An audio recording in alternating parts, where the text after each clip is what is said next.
On a quiet, moonlit night in the heart of Los Angeles, a man sat on a park bench, his head slightly bowed, his hands folded loosely in his lap. The glow of a distant street lamp cast long shadows, illuminating the soft lines of his face. This was no ordinary man. This was Keanu Reeves.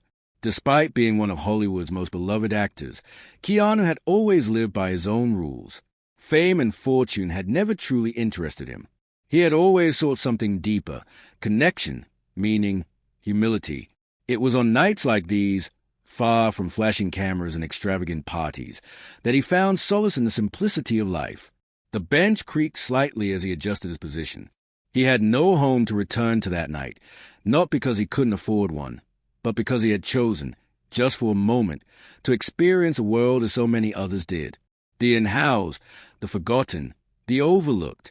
He wanted to understand them not from a distance, but from within their reality. A homeless man named Carlos, wrapped in a tattered blanket, sat a few feet away, watching Keanu with wary curiosity. He had seen celebrities before, on television screens in storefronts, on crumpled magazine covers, but never here, never like this. "You lost or something?" Carlos asked, his voice rough from years of hardship. Keanu offered a small smile. "No, just thinking, enjoying the night." Carlos huffed a laugh. "Ain't much to enjoy out here, man.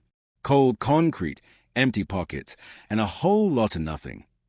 Keanu nodded, considering his words.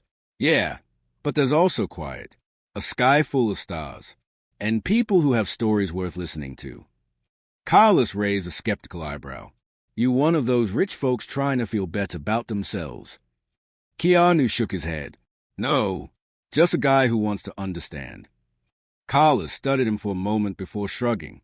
"Shoot yourself." For hours, they talked.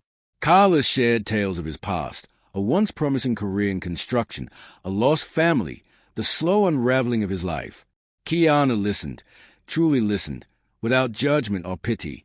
And when the morning sun stretched its golden fingers across the city, Keanu reached into his pocket, pulled out a thick wad of cash, and placed it in Carlos's hand. "No strings attached," he said. "Just a fresh start." Carlos's eyes filled with disbelief. "Why?" Keanu stood, stretching. "Because sometimes we all need a little kindness." And with that, he walked away, leaving behind not just money, but a glimmer of hope on a park bench where two strangers had shared a moment of humanity. But Keanu's journey into the depths of inequality had only just begun. Over the next few days, Keanu decided to immerse himself even further into the world of the forgotten. Dressed in old, worn-out clothes, he moved through the streets of Los Angeles, speaking to people whose voices were often drowned out by the noise of society. He met Jamal, a young boy who had run away from an abusive foster home and now spent his days sketching portraits on scraps of paper in exchange for spare change. There was Margaret, an elderly woman who had once been a respected professor but had lost everything after a medical crisis drained her savings. And then there was Dante, a war veteran struggling with PTSD, ignored by the very country he had once sworn to protect. Keanu listened to them all, realizing that inequality wasn't just about money. It was about opportunity, dignity, and the way society chose to turn a blind eye to those who needed help the most. Each person he met added another layer to his understanding of how deeply rooted these problems were. One night, Keanu followed a group of homeless individuals to a shelter, only to be turned away because the beds were full. "First come, first served," the exhausted volunteer at the front desk had said. He saw how some shelters had time limits. People could stay only for a few weeks before being forced back onto the streets. He met a man named Victor, who had applied for dozens of jobs but couldn't get hired because he had no address to list on his applications. The cycle was vicious, and Keanu was beginning to understand just how difficult it was to break free from it. Keanu's experience soon took a new turn when a businessman named Richard, the CEO of a major real estate company, recognized him while he sat outside a cafe, sharing a meal with some homeless individuals. Richard was baffled. "Keanu, what are you doing out here?"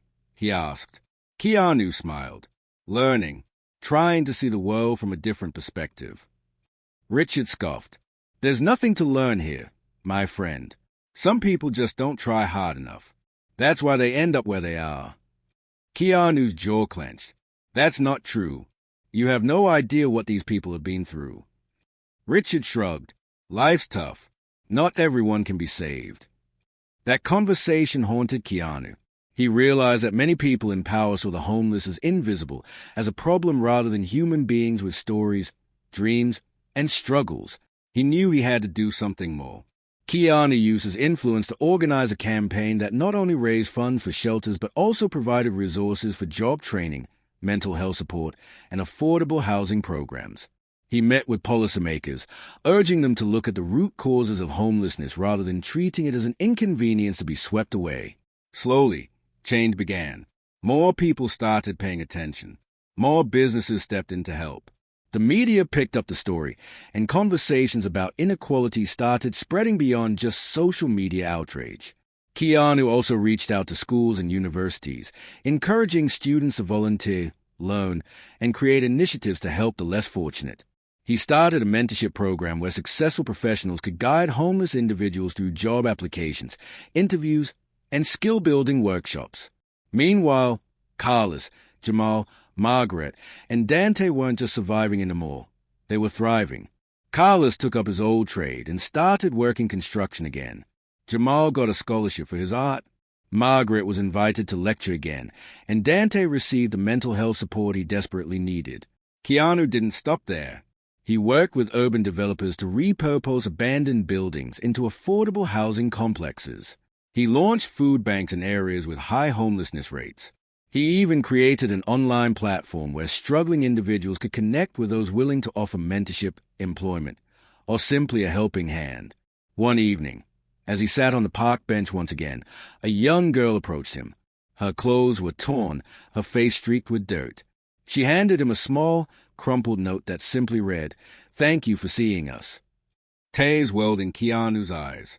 This wasn't just about money or charity. It was about acknowledging the humanity of those society had discarded. He realized that fixing inequality wasn't about one grand gesture. It was about small, consistent acts of kindness that build a bridge to a better future. As he looked up at the stars, he felt something he hadn't in a long time. Not just hope, but the certainty that when enough people cared, real change was possible. And in that moment, he knew he would never stop fighting for those who had been forgotten by the world. Keanu's journey was far from over, but he had ignited a movement, one built on compassion, action, and the belief that every person, no matter their circumstances, deserved to be seen, heard, and helped toward a better life.